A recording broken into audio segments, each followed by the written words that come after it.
சாருடைய ஆதங்கத்தை வந்து என்னால் புரிஞ்சுக்க முடியுது. இந்த இடத்துல நான் வந்து அவருக்கு ஒரு எனக்கு ரொம்ப வருத்தமாக போயிடுச்சு. நம்ம வந்து ஒரு ஒரு முக்கியமான கதாபாத்திரம் நம்ம பண்ணியிருக்கோம்.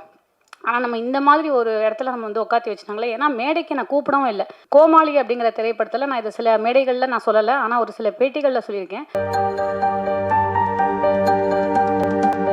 அடுத்ததா வந்து இங்க பேச இருக்கிறவங்களுக்கு நடிப்புன்றது ஒரு கலை மட்டும் கிடையாது. அதுதான் அவங்களுடைய வாழ்வியல். அதை வந்து நம்ம பல படங்கள்ல அவங்களுடைய நடிப்புல வந்து பார்த்துருக்கோம். சிந்தனையில் அசாத்திய தெளிவு, நடிப்பில் என்றும் அலாதியான யதார்த்தம். நடிகை வினோதினி வைத்தியநாதன் அவர்களை பேசுமாறு அன்புடன் அழைக்கின்றோம்.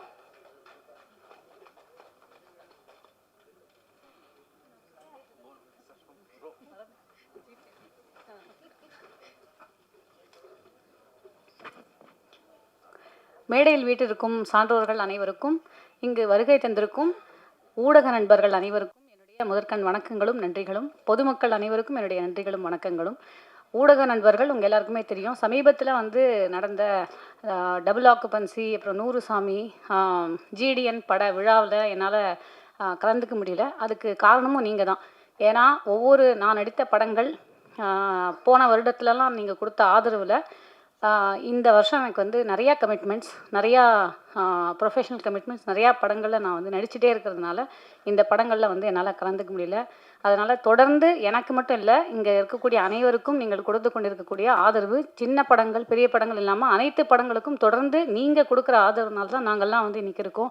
அதனால் முதற்கண் உங்களுக்கு என்னுடைய நன்றிகளை நான் தெரிவித்துக் கொள்கிறேன். இந்த மேடையை நான் வந்து பயன்படுத்திக்கிறேன்.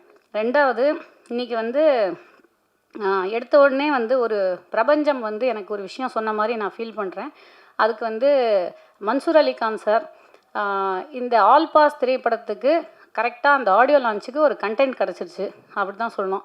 ஏன்னா எல்லா திரைப்படத்துலேயும் வந்து ஏதோ ஒரு விஷயம் ஒரு ஆடியோ லான்ச்சில் நடக்கும். இன்றைக்கி வந்து அவர் பேசுனது உங்களுக்கு வேணால் வந்து ஒரு இல்லை பொதுமக்களுக்கு ஒரு கண்டென்ட்டாக இருக்கலாம். எல்லாருமே வந்து வீடியோ எடுத்துகிட்டு இருந்தீங்க. ஆனால் சாருடைய ஆதங்கத்தை வந்து என்னால் புரிஞ்சுக்க முடியுது. இந்த இடத்துல நான் வந்து அவருக்கு வந்து ரிப்ளை கொடுக்கறதுக்கு நான் ஒரு இடத்துல இல்லை. அதாவது வந்து அவருக்கு வந்து ஒரு ஆன்சர் பண்ணுற இடத்துல நான் இல்லை. ஆனால் நான் இப்படி யோசிக்கிறேன் இந்த விஷயத்த. நானும் இந்த ஆதங்கத்தை நிறைய இடத்துல நான் ஃபேஸ் பண்ணியிருக்கேன். ஏன்னா ஒரு சப்போர்ட்டிங் ஆர்டிஸ்ட்டாக பல நேரத்தில் வந்து நம்ம ஏதோ ஒரு இடத்துல நம்மளுடைய கேரக்டர் வந்து ஒரு ஆர்க்கே இல்லாமல் முடிஞ்சிரும், இல்லைனா வந்து இருட்டடிக்கப்பட்டுருவோமோ அப்படிங்கிற மாதிரிலாம். ஒரு உதாரணத்துக்கு கோமாளி அப்படிங்கிற திரைப்படத்தில் நான் இதை சில மேடைகளில் நான் சொல்லலை, ஆனால் ஒரு சில பேட்டிகளில் சொல்லியிருக்கேன். கோமாளி அப்படிங்கிற திரைப்படம் நீங்கள் பார்த்துருப்பீங்க. அந்த திரைப்படத்துடைய ஆடியோ லான்ச் ஆர் ஏதோ ஒரு ப்ரெஸ் ஷோவோ ஏதோ ஒன்று, அதில் வந்து நான் இன்வைட் பண்ணி 1 மணி நேரம் வீட்டில் வந்து ஒரு மேக்கப் ஆர்டிஸ்ட்டை வீட்டுக்கு வர சொல்லி மேக்கப்லாம் போட்டு ஹேர்லாம் பண்ணி சாரீலாம் ட்ரேப்லாம் பண்ணிவிட்டு நான் போகிறேன். அங்கே போனால் வேல்ஸோடைய அந்த ஸ்கூல் ஆர் காலேஜ் அந்த ஸ்டூடெண்ட்ஸுக்கு மத்தியில் ஒரு கடைசி ரோக்கு முன்னாடி ஒரு 2 ரோ முன்னாடி எனக்கு வந்து ஒரு இடம் கொடுத்து என்னை உட்காத்தி வச்சுருந்தாங்க. இது வந்து ஒரு தவறு தான், அவங்க வேணும்னு அதை பண்ணலை, ஆனால் அது வந்து நடந்துருச்சு அந்த மாதிரி.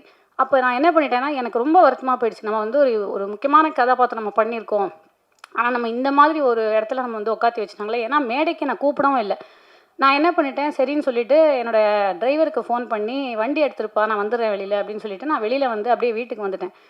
ஆனால் இன்றைக்கி அதை விட அதுக்கப்புறம் அந்த படம் வந்து ரிலீஸ் ஆகி ஈகா தேட்டரில் நான் ஃபஸ்ட்டு பார்த்துட்ருக்கேன் அந்த படத்தை. என் பக்கத்தில் வந்து 2-3 லேடிஸ் உட்காந்துருந்தாங்க. என்னோடய சீன்லாம் வரும்போது அப்படியே என் கையை பிடிச்சிட்டு அந்த அம்மா வந்து கரன்னு அழறாங்க அப்படியே. அப்போது வந்து நான் யோசித்தேன், பிரபஞ்சம் வந்து நமக்கு ஏதோ ஒரு இடத்துல நம்மளை இருட்டடிப்பு செஞ்சாலும் காலம் கடந்து இன்றைக்கும் வந்து எத்தனையோ பேர் கோமாளி அப்படிங்கிற திரைப்படத்தை சொன்னால் என்ன சொல்லுவாங்க. இன்னைக்கு காலையில் நான் வந்து ஒரு ரேஷன் கார்டுக்காக ஒரு ரேஷன் கடைக்கு போயிருந்தேன், ஒரு சின்ன சேஞ்சுக்காக.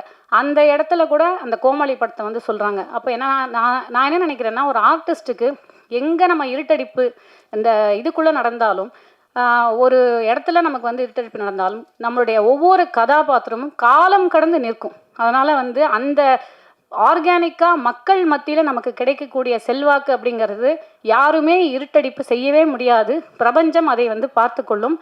இதை வந்து நம்ம பாசிட்டிவாக சார் நீங்கள் வந்து வருத்தப்படாதீங்க, உங்களுடைய ஆதங்கம் எனக்கு புரியுது.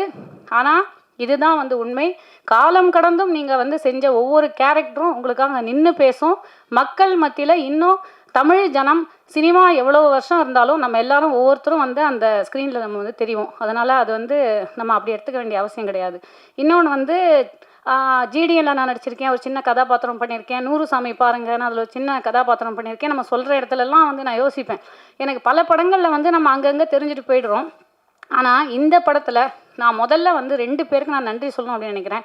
ஒன்று, இயக்குனர் மைதீன் அவர்களுக்கும் இந்த ஒன் ஸ்டெப் என்டர்டெயின்மெண்ட் தயாரிப்பாளர் மோகனா அவர்களுக்கும். ஏன்னா இவங்க 2 பேர் தான் நான் வந்து ஃபஸ்ட்டு டைம் கதை கேட்குறதுக்காக அவங்க ஆஃபீஸ் போகும்போது என்கிட்ட சொன்னது, படம் வந்து எத்தனை நாள் ஷூட் அப்படிங்கும்போது ஒரு 45 to 50 டேஸ் எடுக்க போகிறோம், உங்களுக்கு வந்து ஒரு 35 நாள் இருக்கும் அப்படின்னாங்க. ஏன்னா 35 நாள்னா அப்போ வந்து நம்ம என்ன அவ்வளோ பெரிய கதாபாத்திரமாக பண்ணுறோம், இவ்வளோ நாள், அதுவும் 9 to 9 கால் ஷீட் அப்படின்னாங்க. நான் அப்போ யோசித்தேன், என்னடா படம் ஃபுல்லாக நம்ம தான் வரோம்னா, அது உண்மையாகவே அது அப்படி தான் இருந்தது. ஒரு சிறிய படத்தில், அதாவது சிறிய படம்னு சொல்ல முடியாது, ஒரு இந்த பட்ஜெட்டில் செய்யக்கூடிய ஒரு படத்தில் த்ரூஅவுட்டாக ஒரு வரக்கூடிய ஒரு கதாபாத்திரமாக, அந்த கதையோட்டத்தோடு வரக்கூடிய கதாபாத்திரமாக பண்ணுறது வந்து அவ்வளவு வந்து மனநிறைவாக இருக்குது. அந்த மனநிறைவை எனக்கு கொடுத்ததுக்காக முதல்ல இந்த 2 பேருக்கும் நான் வந்து நன்றியை தெரிவிச்சே ஆகணும்.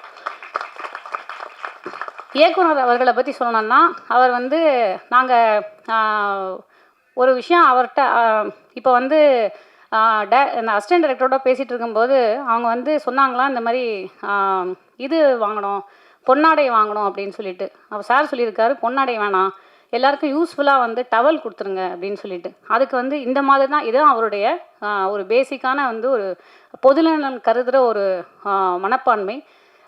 எம்எஸ் பிரபு சார் சொன்ன மாதிரி அவர் வந்து ஒரு நானும் அவரும், நான் அவரை சார்னும் அவர் என்னை மேடம்னு கூப்பிட ஆரம்பித்து இன்றைக்கி நானும் அவரும் தோழர் அப்படின்னு பேசிக்கக்கூடிய இடத்துக்கு நாங்கள் வந்து நிற்கிறோம். அந்த அளவுக்கு வந்து அவர் ஒரு சமத்துவம், சகோதரத்துவம், சமூக நீதி, இதை பற்றி நிறைய ஒரு ஆழ்ந்த சிந்தனை கொண்ட ஒரு மனிதர். இன்றைக்கி ஒரு காஸ்டியூமர்லேருந்து, அங்கே பாருங்கள் காஸ்டியூமர் நிற்கிறாரு, அவரை கூட வந்து அழைச்சிருக்காரு. இது ரொம்ப வந்து அபூர்வமான ஒரு விஷயம். ஒவ்வொரு அசிஸ்டன்ட் டைரக்டரும், ஒரு அசிஸ்டன்ட் டைரக்டர் கூட இங்கே இல்லாமல் வந்து இல்லை, எல்லா அசிஸ்டன்ட் டைரக்டர்ஸும் இன்றைக்கி வந்திருக்காங்க. அது மட்டும் இல்லாமல் அவர் வந்து ஒவ்வொரு நாள் படப்பிடிப்பு முடிஞ்சதுக்கப்புறம் ஈவினிங் வந்து உட்காந்து இந்த டீ அப்படிங்கிறத நம்ம எப்பயுமே யோசிப்போம், அந்த தேநீர் அப்படிங்கிறது எல்லாரும் மனிதர்களையும் வந்து ஈக்குவலைஸ் பண்ணக்கூடிய ஒரு விஷயம் அப்படிங்கிறது. இப்போ தான் சார் சொன்னார், ஆல் ஆர் ஈக்குவல் அப்படிங்கிற மாதிரி எல்லாரும் ஒன்று அப்படிங்கிறத நிரூபிக்கிற வகையில் ஷூட்டிங் முடிஞ்ச உடனே எல்லாரும் வந்து ஒரு சேர் போட்டு டைரக்டர் வந்து சென்டரில் உட்காந்துருப்பார், அவரை சுற்றி வந்து எல்லாரும் உட்காந்து நாங்கள் வந்து நிறைய கதை பேசிட்டு தான் வீட்டுக்கு போவோம். ஷூட்டிங் ஸ்பாட்டை விட்டு போகிறதுக்கே அந்த மனசு வராது. அந்தளவுக்கு வந்து ரொம்ப இனிமையாக பழகக்கூடிய ஒரு சமத்துவத்தை, ஒரு சகோதரத்துவத்தை கடைபிடிக்கக்கூடிய ஒரு மனிதராக இருந்தார். அது வந்து ரொம்பவே பாராட்டத்தக்க ஒரு விஷயமா இருக்குது. அண்ட் மேடம் மோகனா மேம் வந்து நம்ம சிஎம் சார் மாதிரி ரொம்ப கம்மியாக தான் பேசுவாங்க, ஆனால் கரெக்டாக பேசுவாங்க. கைத்தட்ட ஆரம்பிச்சிட்டாங்க. ஸோ நான் முடிச்சுக்கிறேன். Thank you so much. அனைவரையும் நான் சொல்லிட்டேன் அப்படின்னு நினைக்கிறேன். அஃப்கோர்ஸ் அண்ட் வந்திருக்கக்கூடிய Dhananjayan sir and Vikraman sir, R V Udhayakumar sir, M S Prabhu sir, அப்புறம் ராஜா அவர்கள் பிரதர், அண்ட் மதன் சார், இன்னும் மகன் சார் பேசுகிறேன். அப்புறம் என்னுடைய எங்கள் குடும்பத்துடைய எங்கள் வாழ்வியலுடைய மகன்களாக நடித்திருக்கிற கோகுல், சஞ்சய் மற்றும் நிக்கில் மூவருக்கும் என்னுடைய வாழ்த்துக்கள். அனைவருக்கும் எல்லாரையும் சொல்லிட்டே நினைக்கிறேன். அவங்கெல்லாம் யாருன்னு தெரியல, அதனால் ஓகே, அவங்களுக்கும் வாழ்த்துக்கள். நன்றி, வணக்கம், தேங்க்யூ.